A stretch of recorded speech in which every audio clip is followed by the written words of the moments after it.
Um escritor frustrado, está desempregado, distribuindo seus contos pelos jornais, até que um dia recebe uma ligação que ia mudar a sua vida. Ele é contratado, não para fazer o que queria a princípio, um conto, mas para fazer um necrológio, vários na verdade. Necrológio como sinônimo de obituário em um determinado jornal. Ele acha aquele estranho, mas ele precisa do dinheiro e topa a parada. A questão é que a história vai tomando uma conotação de clima policial, porque em determinada altura do campeonato ele está fazendo os necrológios de pessoas que ainda estão vivas, que de repente começam a de fato morrer. Assim começa esse livro aqui, A Morte de um Estranho, do ucraniano Andrei Kurkov. Sim, ucraniano, e sim, fala-se ainda mais pra gente aqui no Brasil, no Ocidente, fala-se em Ucrânia, só se pensa em guerra, mas há também, por óbvio, a gente aqui tem uma visão alienada, por óbvio, há outras coisas que acontecem na Ucrânia, inclusive, felizmente, literatura, a boa literatura. Esse livro aqui, ele faz parte de um projeto um tanto quanto ambicioso, mas que eu pretendo levar a cabo, que é de ler o livro clássico de todos os países do mundo. E ele está na relação como sendo um classicão da Ucrânia. Tem traduzido para o português, eu fiz essa leitura. Bom, qual o contexto, né? Primeiro, importante dizer que ele foi publicado em 1996, então é um livro relativamente recente, é um dos clássicos da Ucrânia.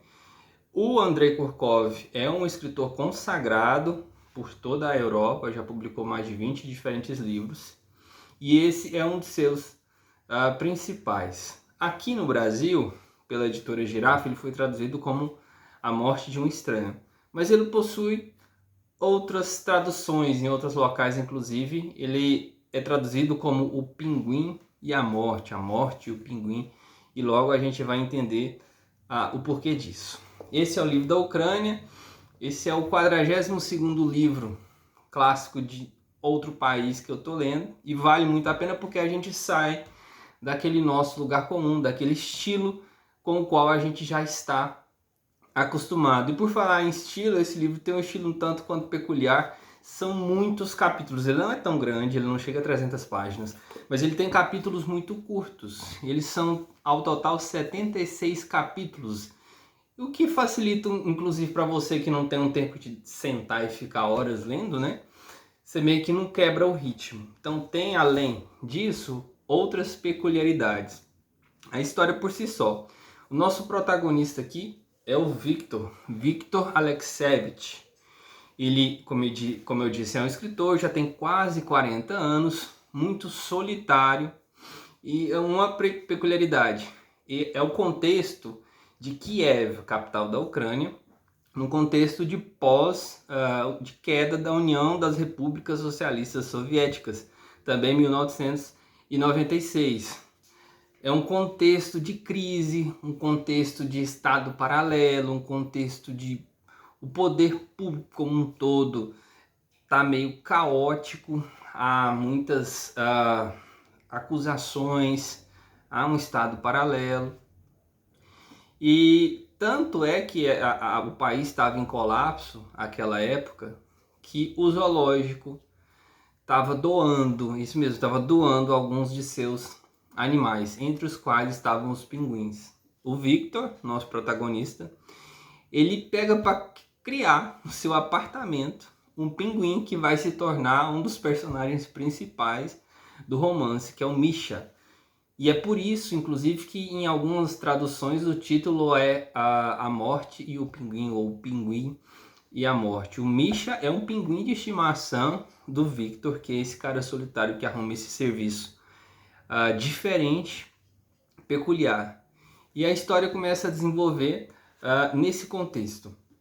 Ele vai entrar outras pessoas entrarão na vida do Victor a partir do momento que ele começa a escrever esses obituários. Ele conhece algumas pessoas, faz poucas amizades, porque ele é uma pessoa muito solitária. A questão é que antes ele fazia aleatoriamente o que ele chama também de cruz. Cada cruz é um obituário de uma pessoa. Só que essas cruzes são de pessoas, digamos assim, importantes para a sociedade. São ministros, militares, cantores famosos, deputados famosos. E cada vez mais ele sente que a vida dele está em perigo. Ele não sabe exatamente por quê. E ele vai perguntar para o editor desse jornal. O editor só se sai com evasiva. Diz que quanto menos ele souber, é melhor. Então ele continua fazendo esses obituários. Porém, há uma ocasião na qual ele vai em outra cidade, em Kharkov, lá dentro da Ucrânia, para buscar os dossiês, e o correspondente do jornal, que seria o correspondente do jornal, é morto. Então, a partir desse momento, ele fica mais preocupado com sua própria segurança. E esse é um elemento importante. Agora, ele faz obituários específicos. Mandam para ele como funciona, né? O editor da revista, do jornal, a Capital das Notícias, que esse é o nome do jornal, manda para ele um dossiê daquela pessoa em específico, com alguns aspectos da vida, da biografia dessa pessoa sublinhados. E esses aspectos são o que ele tem que enfatizar nesse pequeno necrológio que ele vai fazer. Mais adiante a gente vai perceber que há uma relação entre esses elementos grifados pelo editor, que o Victor tem que colocar no seu obituário, e as mortes. Toma esse ar de investigação policial. Em meio a isso, o Victor vai se relacionar com a Nina, que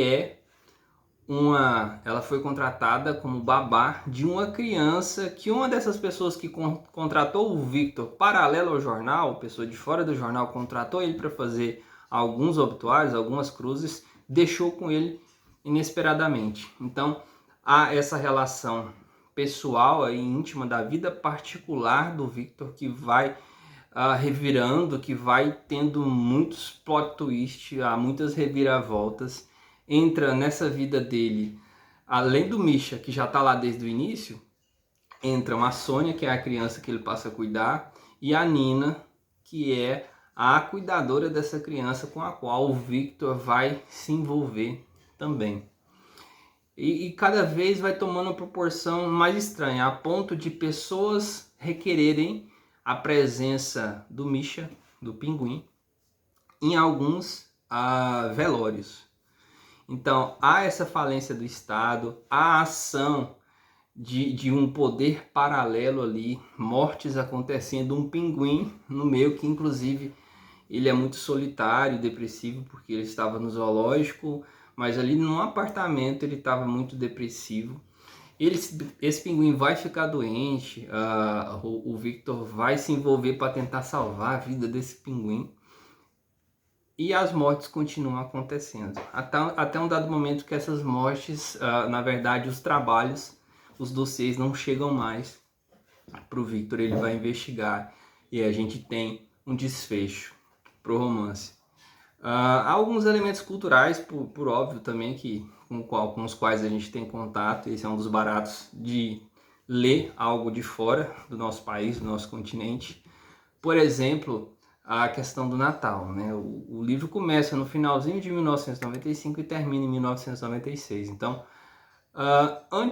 na primeira metade, passa-se pelo Natal, nossos personagens passam o Natal, uma dacha, que é uma casa no campo, né? E tem a figura que eu achei curioso, do Natal, tem aquela figura mitológica que dá presente para as crianças, só que não é o Papai Noel. É o vovô do frio. Esse é o nome que eles dão a essa figura ali na Ucrânia. Então, além de estudo do enredo, da investigação policial, aos elementos culturais, né? Eles, por exemplo, nos cafés, é muito normal tomar o café com conhaque, né? Porque é muito frio, aquele ambiente de neve. Eles misturam o conhaque para dar uma energia maior, além do quente do café. Então, há muitos elementos desse choque cultural que também são bastante interessantes. Então esse é o livro da Ucrânia, né? Esse é o meu livro da Ucrânia, nessa saga em ler o clássico de cada país do mundo, que eu convido você a ler. É uma leitura bem envolvente, é bem tranquilinho de ler, não tem nada muito rebuscado, né? É uma linguagem popular de investigação policial mesmo. Então leia A Morte de um Estranho, do ucraniano Andrei Kurkov.